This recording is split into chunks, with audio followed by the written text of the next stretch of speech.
Hollywood के black and white दौर की नामवर अदाकारा मर्ले ओबरॉन को भारत में सब भूल चुके हैं। भारत वो मुल्क है जहां अदाकारा का जन्म हुआ था।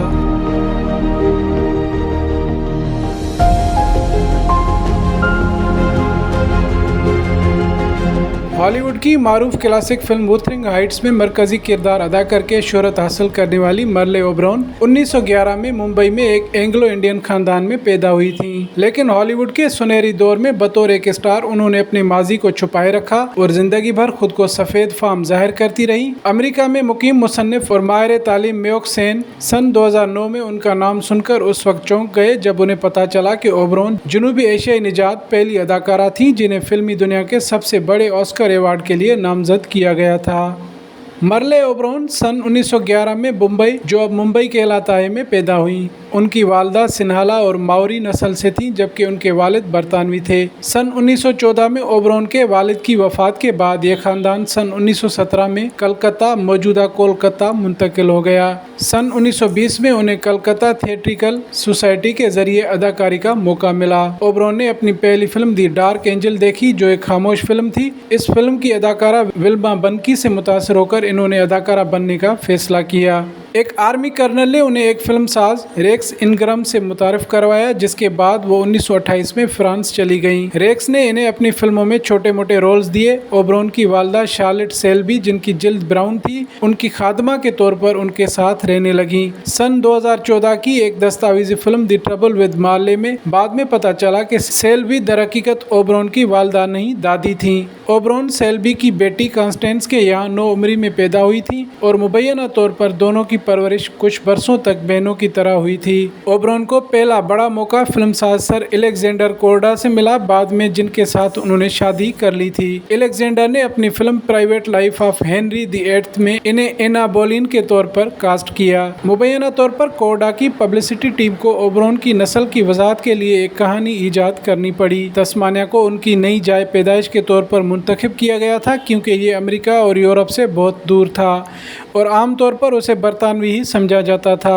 द ट्रबल विद मार्ले की डायरेक्टर मारी डेलोफिस्की ने अपनी दस्तावेजी फिल्म के नोट्स में ये बात लिखी है। डेलोफिस्की ने कहा कि ओबरॉन को होबार्ट के एक आला तबके की लड़की के तौर पर जाहिर किया गया था जो शिकार के एक हादसे में अपने वालिद की मौत के बाद इंडिया चली गई थी।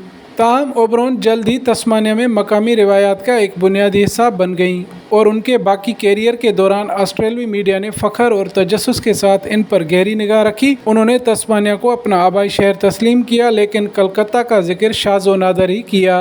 लेकिन कोलकाता ने इन्हें याद रखा। सहाफ़ी सुनंदा रे कहती हैं कि 1920 और 1930 की दहाइयों में बहुत से अंग्रेज़ों की याददाश्तों में उनका जिक्र मिलता रहा है। लोगों का दावा है कि वो इसी शहर में पैदा हुई थी और ये कि वो टेलीफोन एक्सचेंज के स्विच बोर्ड पर ऑपरेटर थी और इन्होंने फिरपो के रेस्तोरां में एक मुकाबला भी जीता था। जब उन्हें हॉलीवुड की मजीद फिल्में मिलना शुरू हुई तो ओबरॉन अमेरिका चली गईं और सन 1935 में दी डार्क एंजल में अपने किरदार के लिए ऑस्कर के लिए नामजद हुई। लेकिन 1939 की वुथरिंग हाइट्स में अदाकार लॉरेंस ओलिवर के मुकाबल इनकी कारकर्दगी ने इंडस्ट्री में उनका मकाम मजबूत किया। सेन का कहना है कि इन्हें मुबैना तौर पर इंडिया में पैदा होने वाली एक और अदाकारा वेवेन ली के मुकाबले में मुंतखब किया गया था क्योंकि फिल्म की टीम को लगा कि वो एक बड़ा नाम है। फिल्म के बारे में न्यूयॉर्क टाइम्स के रिव्यू में कहा गया है कि ओबरॉन ने फिल्म के किरदार को पूरी तरह अपने अंदर समो लिया था। 1930 की दहाई के अवाखिर ने ओबरॉन को नाम नहाद बड़ी लीग में शामिल किया। उनके करीबी हल्के में म्यूज़िक कंपोज़र कोल पोर्टर और ड्रामानिगार नोवेल कार्ड जैसी शख्सियात शामिल थीं। कोर्डा और तजुर्बेकार प्रोड्यूसर सैमुअल गोल्डविन ने ओबरॉन को इनके लहजे को तब्दील करने में मदद की जिससे उनके जनूबी एशियाई लहजे को ख़त्म करने में मदद मिली। ओबरॉन का राज अक्सर उन पर भारी पड़ जाता था, हालांकि उनकी हल्की जिल्द वाली रंगत ने स्क्रीन पर उन्हें सफ़ेद फाम साबित करने में मदद की, लेकिन अब भी उन्हें अक्सर इन सरगोशियों को खामोश करने की ज़रूरत पड़ती थी कि वो मखलूत नस्ल थी। सहाफ़ी इनके गंदमी रंग पर सवाल उठाते थे। कुछ हलकों का दावा है कि ओबरॉन की जिल्द को सफ़ेद करने या ब्लीच करने के इलाज से नुकसान भी पहुंचा था। सन 1937 में एक कार हादसे में ओबरॉन के ज़ख्मी होने और उनके चेहरे पर निशान पड़ने के बाद सिनेमाटोग्राफर लोसीन बालार्ड ने एक ऐसी तकनीक तैयार की जिससे उनके चेहरे पर इस तरह रोशनी पड़ती थी कि उनके चेहरे के दाग नज़र नहीं आते थे। सन 1945 में ओबरॉन ने कोर्डा को तलाक दी और बालार्ड से शादी कर ली। कुछ ज़राए का कहना है कि ये तकनीक बर्ले के चेहरे को कैमरे के सामने सफ़ेद करने का एक तरीका भी थी। ओबरॉन के भतीजे माइकल कोर्डा, जिन्होंने सन 1989 में चार्म्ड लाइव्स के नाम से एक खानदानी याददाश्त शाया की थी, उनका कहना है कि इन्होंने ओबरॉन के माजी की असल तफसीलात को छुपा दिया था, क्योंकि ओबरॉन ने उन्हें धमकी दी थी कि अगर खानदानी याददाश्त में उनके असली नाम और जाए पैदाइश को ज़ाहिर किया गया तो वो उनके खिलाफ मुकदमा कर देंगी।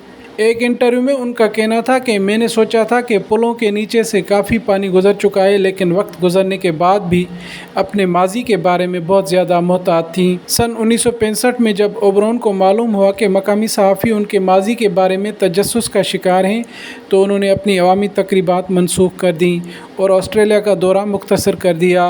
रिपोर्ट्स में बताया गया है कि वो सन 1978 में तस्मानिया के अपने आखिरी दौरे के दौरान परेशान थी, क्योंकि उनकी शनाख्त के बारे में सवालात मुसलसल गर्दिश कर रहे थे, लेकिन उन्होंने कभी भी अवाम के सामने सच्चाई का एतराफ़ नहीं किया। सन 1989 में उन्हें फालिज हुआ और वो इंतकाल कर गई। सन 1983 में एक सवानो उम्री प्रिंसेस मेरले द रोमांटिक लाइफ ऑफ मेरले ओबरॉन में उनका एंग्लो इंडियन विरसा सबके सामने आया। मुसन्निफीन को मुंबई में उनका पैदाइशी रिकॉर्ड, सर्टिफिकेट और उनके इंडियन रिश्तेदारों के पास मौजूद खतूत और तस्वीर भी मिली। सेन को उम्मीद है कि इस किताब से इस बात को उजागर करने में मदद मिलेगी कि एक जनूबी एशियाई खातून के लिए एक ऐसी इंडस्ट्री में जगह बनाना कितना मुश्किल था, एक ऐसी सनत में जहां उनके जैसे लोगों का खैर मकदम नहीं किया जाता था, और ओबरॉन को किस कदर दबाव का सामना था। ताहम इतने दबाव और जद्दोजहद के दौरान भी इन्होंने शानदार कारकर्दगी का मुजाहरा किया।